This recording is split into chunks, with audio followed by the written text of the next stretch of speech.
ត្រី2គីឡូបន្ទាប់ពីត្រាំទឹកអំបិលហើយលាងវាឲ្យស្អាត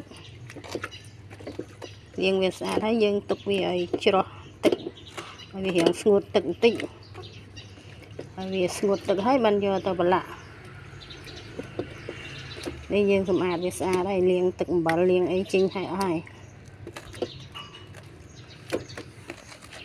ហើយចាប់ផ្ដើមមកលាយគ្រឿងម្ដងគ្រឿងមានអំបិលប៊ីចេងស្ករទឹកត្រី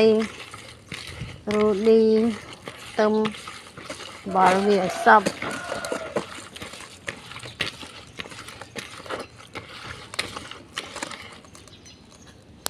តែប៉ុណ្្នឹងទៅដាក់ត្រីមក